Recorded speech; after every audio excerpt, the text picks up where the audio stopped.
নমস্কাৰ, মই আপিল ৰহমান আৰু স্বাগতম জনাইছোঁ এই ইউটিউব চেনেললৈ। আজি আমি পঢ়িম ক্লাছ 9 মেথছৰ এক্সাৰচাইজ 14.2 অনুশীলনী 14.2 আজি আমি প্ৰশ্নবিলাকৰ আমি সমাধান কৰিম। আমাক 1 নম্বৰ কি কৈছে? সো 1ৰ পৰা আমি সলিউশনটো কৰি লওঁ। সো 1 নম্বৰ প্ৰশ্ন কৈছে আমাক যে অষ্টম শ্ৰেণীৰ 30 গৰাকী ছাত্ৰ-ছাত্ৰীৰ তেজৰ গ্ৰুপ নিম্নোক্ত ধৰণে লিপিবদ্ধ কৰা হ'ল। সো এইবিলাক হৈছে তেজৰ group A B O A B, এই চাৰিটা হৈছে তেজৰ গ্ৰুপ। এতিয়া কৈছে যে বাৰংবাৰতা বিভাজন তালিকাৰ ৰূপত তথ্যখিনি প্ৰদৰ্শন কৰা। গতিকে বাৰংবাৰতা বিভাজন তালিকা আমাক বনাব কৈছে এইখিনি তথ্যৰ পৰা। আৰু কৈছে যে ছাত্ৰ ছাত্ৰীসকলৰ ভিতৰত তেজৰ গ্ৰুপ আটাইতকৈ সাধাৰণ অৰ্থাৎ সঘনাই উপলব্ধ আৰু কোনটো আটাইতকৈ দুষ্প্ৰাপ্য আমাক ওলাব কৈছে। আটাইতকৈ সঘনাই কোনটো দেখা গৈছে, অ'টো দেখা গৈছে, আৰু দুষ্প্ৰাপ্যটো আমি এ বি অলপ কেইটা আছে, ঠিক আছে। গতিকে এ বি হ'ব দুষ্প্ৰাপ্যটো। সো যিকি নহওক আমাক প্ৰথমত বাৰংবাৰতা বিভাজন তালিকা ওলাব লাগিব। সো আমি প্ৰথমত আমি বাৰংবাৰতাৰ কাৰণে আমি এনসাৰটো কেনেদৰে কৰিম মই দেখাই দিওঁ। সো তোমালোকে এইটো লিখি ল'বা, প্ৰেক্টিছ কৰিবা, নহ'লে কিন্তু মনত নাথাকিব। সো সমাধান লিখিবা যে বাৰংবাৰতা বিভাজন তালিকা। বাৰংবাৰতা বিভাজন তালিকাত কি থাকে? তেজৰ গ্ৰুপ। যেহেতু আমাক তেজৰ গ্ৰুপৰ কথা কৈছে, এফালে লিখিম তেজৰ গ্ৰুপ, এফালে বাৰংবাৰতা আমি লিখিম। তাৰপিছত আমি এ group, B group, A B আৰু অ' গ্ৰুপ দিয়া আছে। আৰু এই গ্ৰুপ কেইটা দিয়া আছে? 9টা দিয়া আছে। তোমালোকে গণিবা, এই 9টা আছে। 1 2 3 4 5 6 7 8 9। তোমালোকে বহীত লিখি ল'বা, লিখি লৈ এনেকৈ কাটিবা। তোমালোকে কিতাপত নাকাটিবা, ঠিক আছে। মই যিহেতু এইটো জেৰক্স কৰিছোঁ সেইকাৰণে কাটিব পাৰিছোঁ। তোমালোকে বহীৰ ওপৰত লিখিবা, তাৰপিছত সলিউশন লিখিবা, এনেকৈ কাটিবা, সুবিধা হ'ব। তেনেকৈ বি আছে 6টা, বি গ্ৰুপ আছে 6টা।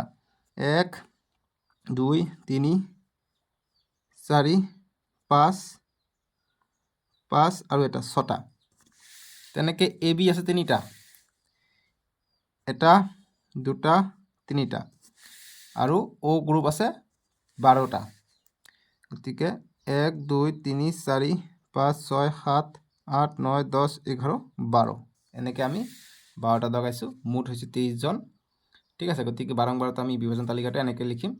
আৰু তলত কৈছে আটাইতকৈ সাধাৰণ তেজৰ গ্ৰুপ আমাক ওলাব কৈছে। গতিকে আটাইতকৈ সাধাৰণ তেজৰ গ্ৰুপটো হ'ব কি? মানে বেছিকৈ উপলব্ধ, গতিকে অ' গ্ৰুপটো, গতিকে অ' গ্ৰুপ লিখিম।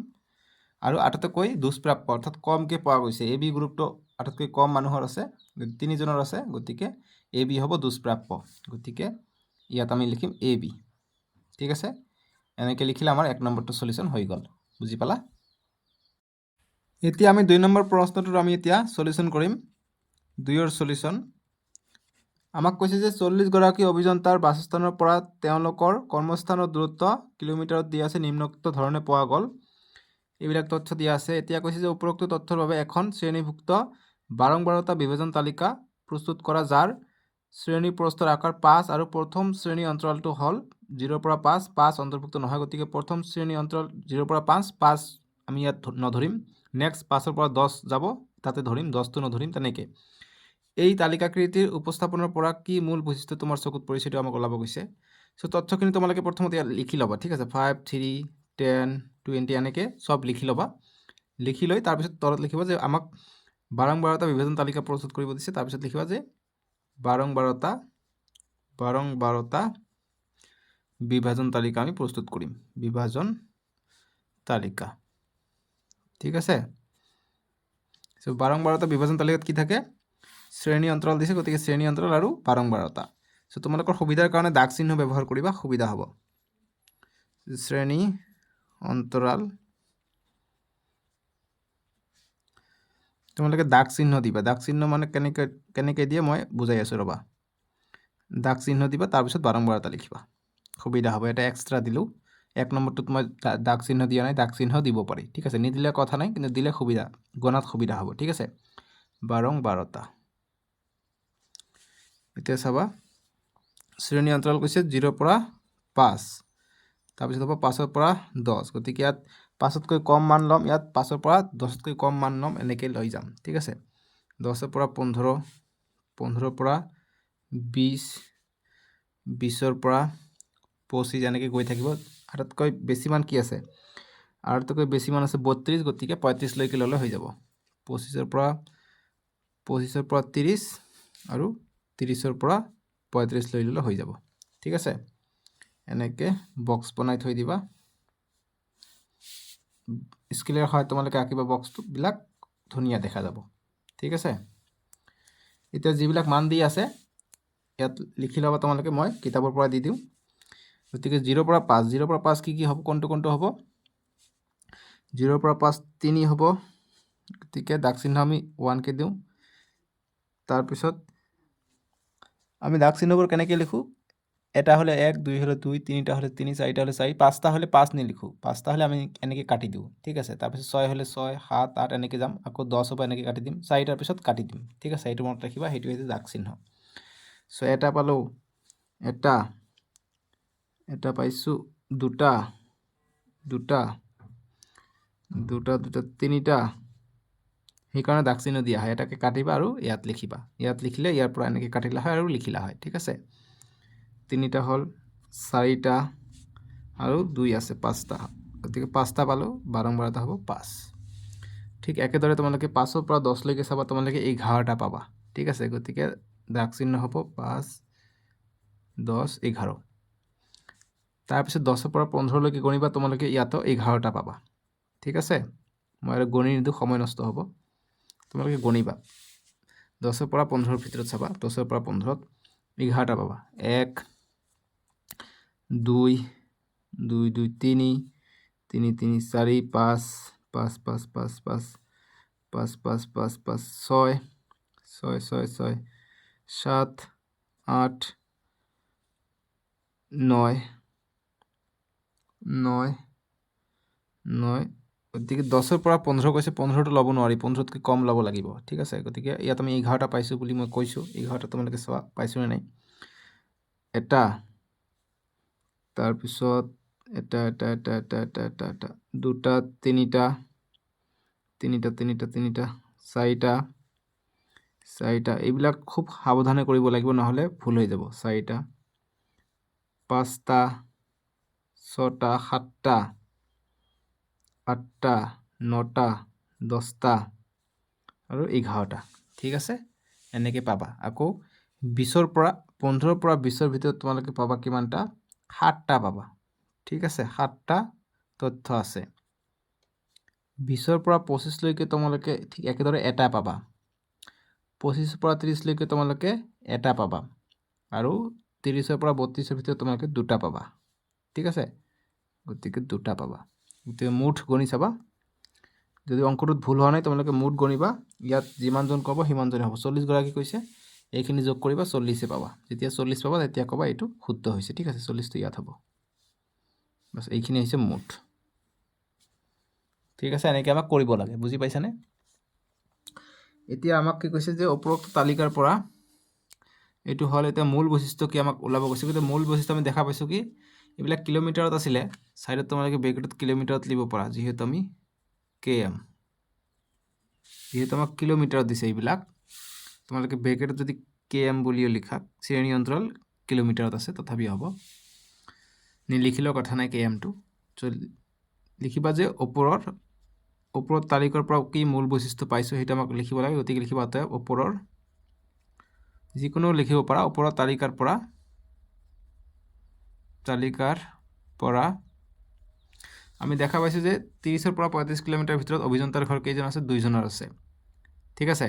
বা ক'ব পাৰিবা যে আমি দেখা পাইছোঁ যে উপৰোক্ত 0ৰ পৰা 5 কিলোমিটাৰ ভিতৰত অভিযন্তাৰ ঘৰ 5জনৰ আছে। যিকোনো তোমালোকে লিখিব পাৰা, বুজি পাইছানে?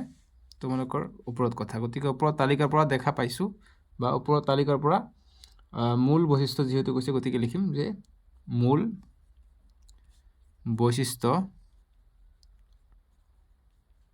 বৈশিষ্ট্য হৈছে যে 2জনৰ, তলতটো লিখোঁ, 2জনৰ 30কৈ 35ৰ ভিতৰত, যে 2জন অভিযন্তাৰ ঘৰ, অভিযন্তাৰ কথা কৈছে, অভিযন্তাৰ ঘৰ 30ৰ পৰা 35 কিলোমিটাৰৰ ভিতৰত। বাছ এনেকৈ লিখিবা, হৈ যাব। তোমালোকৰ ইচ্ছা, ঠিক আছে। এইটো লিখিবা, হৈ যাব, ভিতৰত। উপৰোক্ত তালিকাৰ পৰা মূল বৈশিষ্ট্য হৈছে 2জন অভিযন্তাৰ ঘৰ 30ৰ পৰা 35 কিলোমিটাৰ ভিতৰত। ঘৰ বা বাসস্থান যিটো লিখা হৈ যাব, ঠিক আছে। এইখিনি আমাৰ সলিউশ্যন। চ' অভিযন্তাসকলৰ ঘৰ ক'ৰ পৰা? কৰ্মস্থানৰ পৰা। চ' এইখিনি লিখিব পাৰা যে অভিযন্তাসকলৰ ঘৰ 30ৰ পৰা 35 কিলোমিটাৰৰ ভিতৰত কৰ্মস্থানৰ পৰা বুলি লিখিবা, যে কৰ্মস্থানৰ পৰা। পৰা। পাৰিলে ইয়াত ঘৰ নিলিখি বাসস্থান লিখিব পাৰা, যিহেতু ইয়াত বাসস্থানৰ কথা কৈছে। ঠিক আছে, বাসস্থানো লিখিব পাৰা, ঘৰ লিখিলে একো কথা নাই, বাছ এইখিনি ৰাখিবা, হৈ যাব। আৰু বুজি পাইছা ন? বুজি পালে অংকত নাম্বাৰ পাই যাবা। এতিয়া 3 নম্বৰ সলিউশ্যন আমি কৰিম। 3 নম্বৰৰ 3 সলিউশ্যন তথ্যখিনি যিখিনি আছে তোমালোকে এনেদৰে লিখি ল'বা। চিধাকৈ যদি সবকেইটা অহা নাই, নেক্সট লাইনত তোমালোকে এনেদৰে লিখিবা। ঠিক আছে, লিখি আমাক 1 নম্বৰ কৈছে যে শ্ৰেণী অন্তৰাল, গতিকে 30 দিনীয়া আমাৰ আপেক্ষিক আৰ্দ্ৰতাৰ মান দি আছে এইবিলাক। গতিকে এইবিলাক শ্ৰেণী অন্তৰাল লৈ আমাক 12টা বিভাজন তালিকা প্ৰস্তুত কৰিব লাগে। গতিকে তথ্যখিনি লিখিবা। মই ডাইৰেক্ট 12টা বিভাজন তালিকা লিখি দিওঁ। তথ্যখিনি লিখিলে কাটিলে সুবিধা হয়। ঠিক আছে, গতিকে মই কিতাপতে কাটি আছোঁ, কিয়নো এইটো মই জেৰক্স কৰি আনিছোঁ। তোমালোকৰতো অৰিজিনেল কিতাপ, গতিকে সেইটো লিখিব নালাগে। পৰীক্ষাত যেতিয়া লিখিবা তোমালোকে কোৱেশ্চন পেপাৰত কাটিব পাৰা, কোনো কথা নাই। কিন্তু কোৱেশ্চন পেপাৰত কাটিতে যদি ভুল হৈ যায় তোমালোকে আকৌ বেলেগ কোৱেশ্চন পেপাৰ নোপোৱা। সেইকাৰণে তোমালোকে বহিতে এবাৰ লিখি ল'বা, তেতিয়া তোমালোকৰ কটাকটি গ'লে আকৌ কোৱেশ্চন পেপাৰত কাটিব পাৰিবা। বুজি পাইছা? গতিকে 12টা বিভাজন তালিকা, বিভাজন তালিকা। কি কি থাকিব? শ্ৰেণী অন্তৰাল থাকিব আৰু 12টা থাকে, কিন্তু আমি আমাৰ সুবিধাৰ কাৰণে দাগ চিহ্ন এটা আমি বহাই ল'ম। ঠিক আছে, গতিকে শ্ৰেণী অন্তৰাল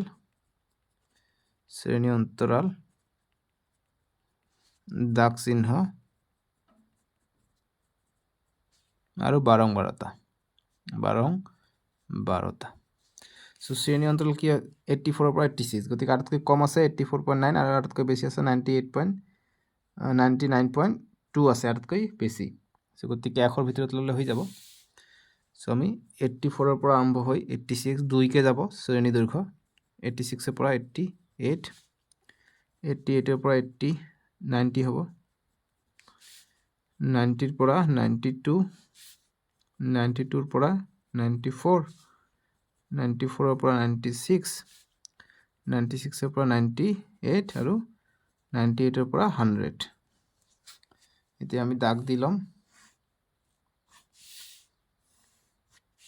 স্কুলৰ হাত তোমালোকে দাগ দিবা, সুবিধা হ'ব। ঠিক আছে, এনেকৈ আমি বক্স বনাই ল'লোঁ। বুজি পালানে? এতিয়া 84ৰ পৰা 86 কিমানটা আছে ইয়াত কাটা। 84ৰ পৰা 86, 84ৰ পৰা 86ৰ ভিতৰত কেইটা আছে তোমালোকে চোৱা। গতিকে 86টো আমি ল'ব নোৱাৰি, 86ৰ নেক্সট লাইনত ল'ব লাগিব। সো 84ৰ পৰা 86কৈ কম, গতিকে 84ৰ পৰা 86কৈ কম কেইটা আছে? এইটোৱে আছে 84.9, গতিকে এটা আছে। ঠিক একেদৰে এইটো চাবা, এইটোত তোমালোকে এটা পাবা। ঠিক আছে, তাৰপিছত 88ৰ পৰা 90ৰ ভিতৰত তোমালোকে 2টা পাবা, 90ৰ পৰা 92ৰ ভিতৰত তোমালোকে 2টা পাবা, 92ৰ পৰা 94ৰ ভিতৰত তোমালোকে 7টা পাবা। ঠিক আছে, 5, 6, 7। আকৌ 94ৰ পৰা 96ৰ ভিতৰত তোমালোকে পাবা 6টা পাবা, আৰু 96ৰ পৰা 98ৰ পৰা ভিতৰত তোমালোকে 7টা পাবা। ঠিক আছে, 5, 6, 7। আৰু 98ৰ পৰা 100ৰ ভিতৰত 4টা পাবা, 1, 2, 3, 4। 98ৰ পৰা 100 ক'ত পালোঁ, এনেকৈ কাটিবা, ওলাই থাকিব।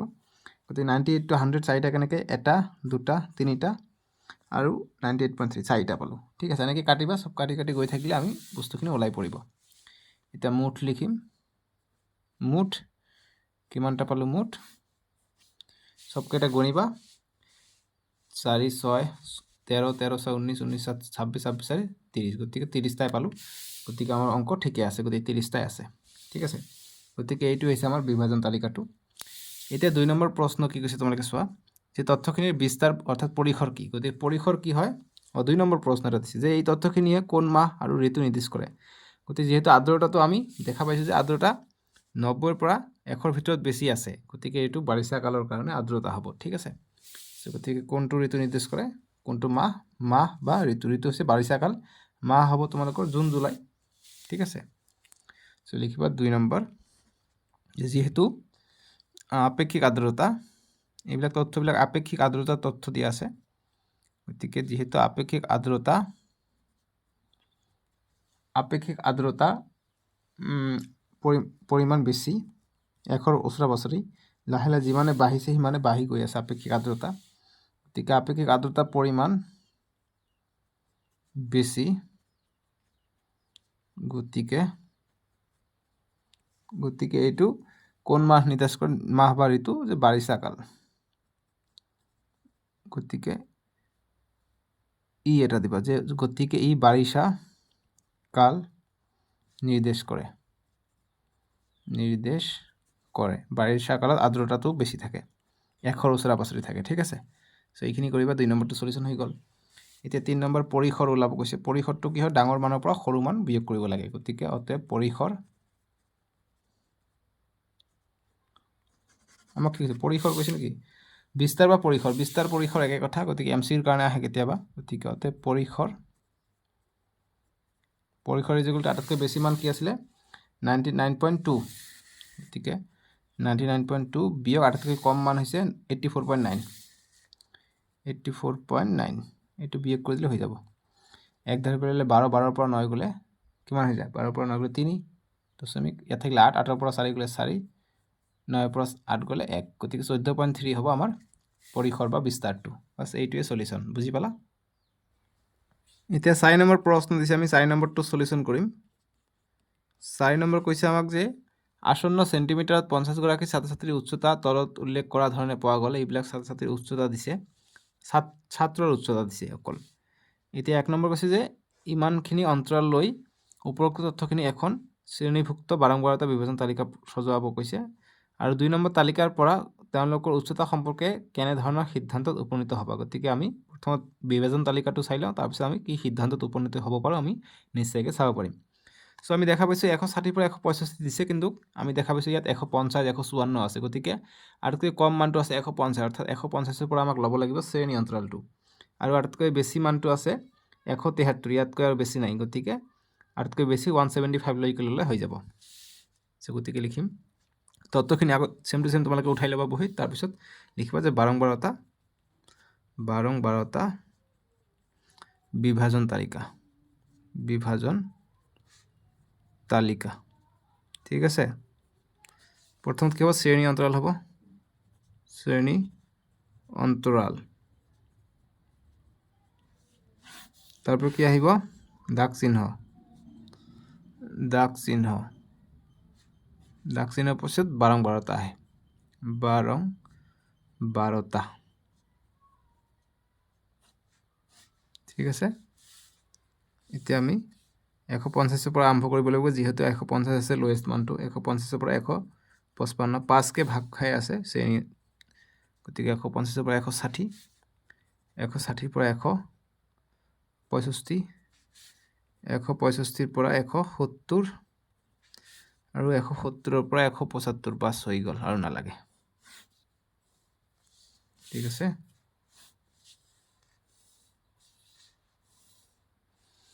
এতিয়া 150 পৰা 155 মান কি আছে চোৱা তোমালোকে বহি ওপৰত লিখিবা আৰু কাটিবা মই ইয়াৰ পৰা কাটি দিওঁ 150 পৰা 155 কেইটা আছে 150 এটা গতিকে দাগ চিহ্নত 1 বুলি লিখিবা তাৰ পিছত এইটো এটা আছে 2 গতিকে 2 এনেকৈ দিবা দাগ চিহ্নটো ঠিক আছে তাৰ পিছত এইটো এটা আছে 3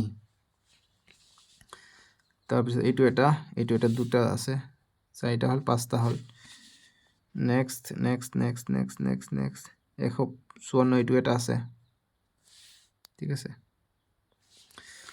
তাৰ পিছত 153 এটা এনেকৈ লিখিম তাৰ পিছত আছে আমাৰ 154 আছে 152 তিনিটা আছে গতিকে 1 2 গতিকে 4টা হল তিনিটাৰ কাৰণে এনেকৈ লিখিব লাগিব 10টা হল তাৰ পিছত আমাৰ আছে আৰু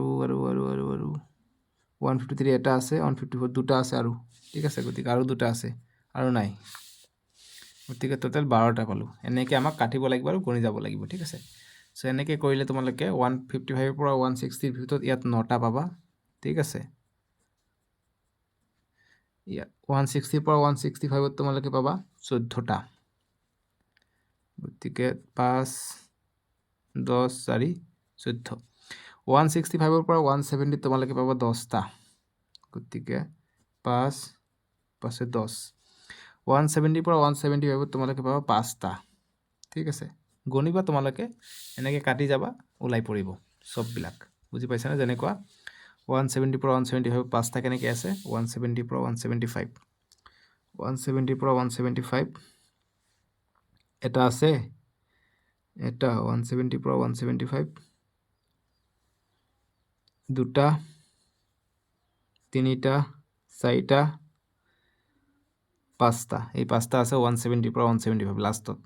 ঠিক একেদৰে 155 পৰা 160 ভিতৰত 9টা আছে, তোমালোকে চাবা 155 পৰা 9টা আছে, 155, গতিকে এইটো এটা পৰিব, এটা, দুটা, 16 নপৰিব, দুটা, তিনিটা,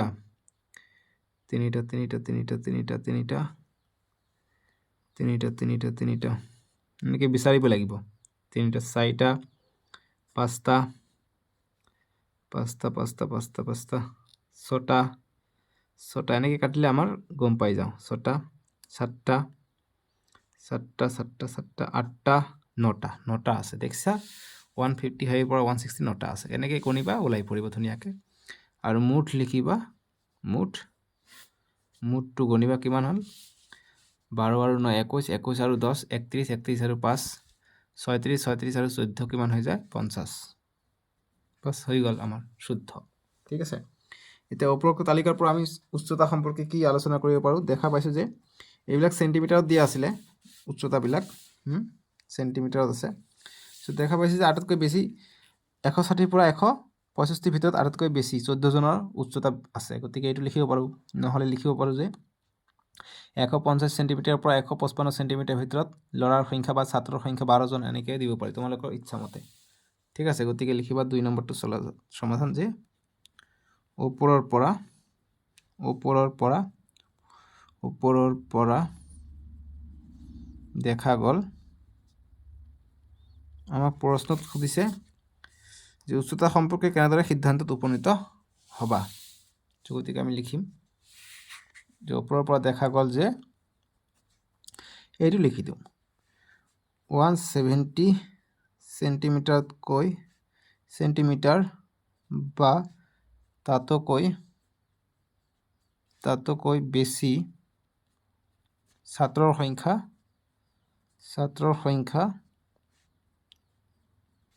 5 জন। ঠিক আছে, যে 170 বা তাতকৈ বেছি ছাত্ৰৰ সংখ্যা কেইজন আছে? 5 জন আছে, কাৰণ ইয়াত 170তকৈ কমহে লৈছোঁ আমি মানবিলাক, গতিকে 5 জন আছে। বা লিখিব পৰা 165 চেণ্টিমিটাৰৰ পৰা 170 চেণ্টিমিটাৰৰ ভিতৰত ছাত্ৰৰ সংখ্যা 10 জন আছে। গতিকে ইয়াৰ ভিতৰত MCQ তোমালোকৰ আহিব পাৰে, সেইকাৰণে বস্তুখিনি আমাক জনাটো খুবেই দৰকাৰ। নতুন নিয়ম মতে MCQ থাকে, তোমালোকে জানাই। চ' MCQ আমি কৰিম যিখিনি দৰকাৰ পৰিব, তথাপি যিখিনি কনচেপ্ট থাকিব সেইখিনি মই দি যাম। চ' এইখিনি কৰিলে আমাৰ 2 নম্বৰ চলিউশ্যন হৈ গ'ল, যে ওপৰৰ পৰা দেখা গ'ল যে 170 চেণ্টিমিটাৰ বা তাতকৈ বেছি ছাত্ৰৰ সংখ্যা 5 জন। বাছ হৈ গ'ল 4 নম্বৰটো চলিউশ্যন। চ' ইয়াত তোমালোকে এটা কথা চাবা, ইয়াত উচ্চতাৰ কথা কৈছে, ঠিক আছে। চ' গতিকে লিখিবা যে ওপৰৰ পৰা দেখা গ'ল যে 170 চেণ্টিমিটাৰ বা তাতকৈ বেছি ছাত্ৰৰ সংখ্যা 5 জন, বা উচ্চতাৰ কথা কৈছে না, গতিকে উচ্চতাৰ কথা ক'ত বা আমি লুকাই দিব লাগিব। গতিকে MCQটো মই এনেই লিখিছোঁ, তোমালোকে নিলিখিবা। যে ওপৰৰ পৰা দেখা গ'ল যে 170 চেণ্টিমিটাৰ উচ্চতা কথাটো দিবা, উচ্চতা দিবা যে 170 চেণ্টিমিটাৰ উচ্চতা বা তাতকৈ বেছি ছাত্ৰৰ সংখ্যা 5 জন, মানে 5 জনৰ 170 চেণ্টিমিটাৰতকৈ উচ্চতাটো বেছি। ঠিক আছে, এতিয়া 5 নম্বৰ প্ৰশ্ন দিছে যে এখন মহানগৰৰ প্ৰতি ppm অৰ্থাৎ পাৰ্টছ পাৰ মিলিয়ন বায়ুত ছালফাৰ ডাই অক্সাইডৰ গাঢ়তা জুখিবৰ বাবে এক অধ্যয়ন চলোৱা হৈছিল। 30 দিনৰ অধ্যয়নত লাভ কৰা তথ্যসমূহ আছিল এনেধৰণৰ। গতিকে এইবিলাক তথ্য দি আছিলে ছালফাৰ ডাই অক্সাইডৰ গাঢ়তা। এতিয়া 1 নম্বৰ কৈছে যে 0.00 পৰা 0.04 পৰা 08, মানে 0.04 পৰা 0.08 লৈকে শ্ৰেণী অন্তৰাল এইবিলাক কৈছে। এনেধৰণৰ শ্ৰেণী অন্তৰাল লৈ এই তথ্যৰাজিৰ পৰা এখন শ্ৰেণীভুক্ত বাৰম্বাৰতা বিভাজন তালিকা প্ৰস্তুত কৰা। চ' নিশ্চয়কৈ আমি ওলাব পাৰিম। চ' গতিকে তথ্যখিনি তোমালোকে ইয়াত ওপৰত লিখি ল'বা, লিখিলি তলত আমাক বাৰম্বাৰতা বিভাজন তালিকা কৈছে, গতিকে বাৰম্বাৰতা বিভাজন তালিকা আমি লিখিম। চ' তথ্যখিনি তোমালোকে ওপৰত লিখিবা দেই, ঠিক আছে। তাৰপিছত লিখিবা যে বাৰম্বাৰতা বিভাজন তালিকা।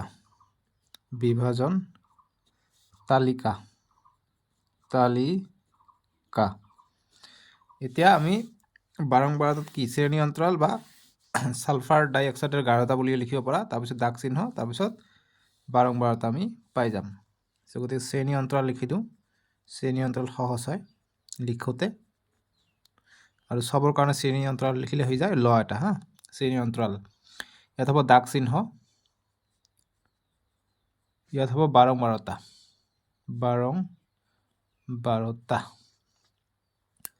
অন্তৰাল কৈছে 0.0 পৰা 0.04 লৈকে গতিকে 0.04 পৰা আৰম্ভ হৈ 4 কে আগবাঢ়িব গতিকে 0.8 আহিব 0.08 পৰা 0.8 আৰু 0.04 কৰিলে 12 হ'ব তাৰপিছত 0.12 পৰা 4 যোগ কৰিলে 0.16 হ'ব 0.16 পৰা 4 যোগ কৰিলে 0.20 হ'ব 0.20 পৰা 4 যোগ কৰিলে 0.24 হ'ব 24 লৈকে কৰিলে হৈ যাব আৰু নালাগে যেহেতু আমাৰ হাইয়েষ্ট মানটো কিমান আছে হাইয়েষ্ট মানটো 22 আছে গতিকে আমি ইয়াৰ ভিতৰতে পাই যাম ঠিক আছে গতিকে আমি এনেকৈ স্কেলৰ সহায়ত তোমালোকে দাগ দিবা এইটো চিধা হ'ব মই হাতেৰে আঁকিছোঁ কাৰণে চিধা হোৱা নাই একো কথা নাই এতিয়া 0.00 পৰা 0.4 ভিতৰত কেইটা আছে গতিকে এটা তাৰপিছত এইটো 0.4 এইটো ধৰিব নোৱাৰি তাৰপিছত দুটা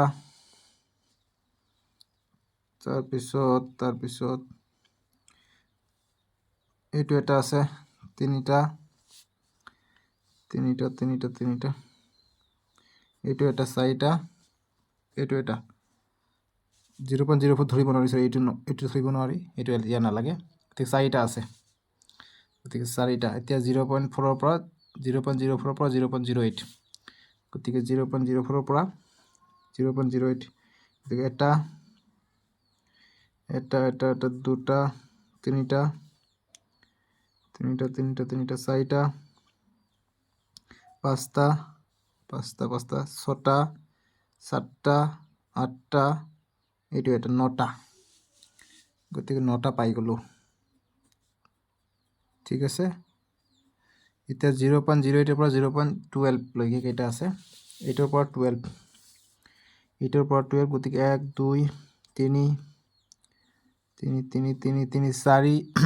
5 6 7 8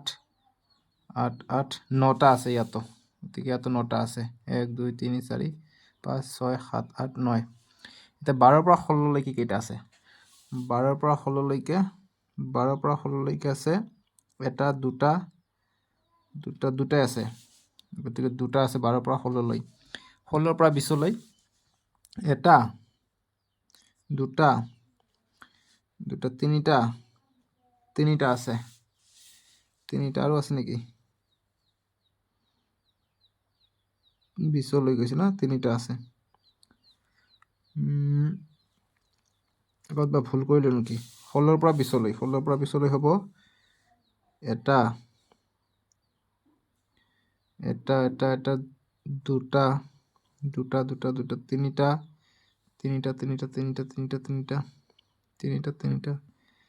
দুটা তিনিটা ইয়াত এটা চাৰিটা গতিকে চাৰিটা পালোঁ ইয়াত 16 পৰা 20 লৈ 4 আছে এতিয়া 20 পৰা 24 লৈকে কেইটা আছে 20 পৰা 24 লৈকে আছে ইয়াত এটা 22 এটা আছে আৰু বাকী ইয়াত এটা 20 পৰা এইটো দুটা আছে দেখিছে সব কটা হৈ গ'ল বাছ আমাৰ মানুহ ওলাই গ'ল এনেকৈ ওলাই যাব ঠিক আছে এতিয়া মুঠটো ওলাই ল'বা মুঠটো কিমান হয় চাওঁ 30 দিনৰ কৈছে 30 হ'ব 9 9 18 18 2 20 20 4 24 24 4 28 28 2 30 গতিকে 30 ঠিকে আছে 30 দিনৰ সালফাৰ ডাই অক্সাইডৰ গাঢ়তা ওলাইছিলে ঠিক আছে বাছ এইখিনি আমাৰ 12 নম্বৰটা শ্ৰেণী বিভাজন পাই গ'লো এনেকৈ ওলাব লাগে ঠিক আছে টাইম যায় কাৰণে মই আগৰবিলাক কৰি দিছোঁ এইটো মই কাটি দেখাই দিলোঁ এইটো 5 নম্বৰটো এতিয়া 2 নম্বৰ প্ৰশ্ন কৈছে যে কিমান দিন সালফাৰ ডাই অক্সাইডৰ গাঢ়তা 0.11 ppmতকৈ বেছি আছিল গতিকে কিমান দিন 0.11তকৈ বেছি আছিল চোৱা 0.11তকৈ কেইটা বেছি আছে 0.11তকৈ বেছি হ'ব লাগিব গতিকে এইটো এটা আছে 17 1 2 2 2 3 4 4 4 0.11তকৈ বেছি কৈছিলে গতিকে এইটো নহ'ব 4 5 6 7 7 7 7 7 8 8টা আছে গতিকে 8 দিন 0.11তকৈ বেছি আছিলে সালফাৰ ডাই অক্সাইডৰ গাঢ়তাটো ইয়াৰ পৰা আমি চাব পাৰোঁ যে 11তকৈ বেছি গতিকে ইয়াৰ পৰা ষ্টাৰ্ট হ'ব 2 4 আৰু 2 4 6 2 8 গতিকে 8 দিন বেছি আছিলে গতিকে আমি লিখিব পাৰোঁ যে 8 দিন সালফাৰ ডাই 8 দিন ধৰি সালফাৰ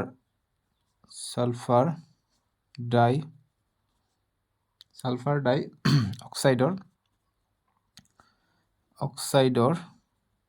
গাঢ়তা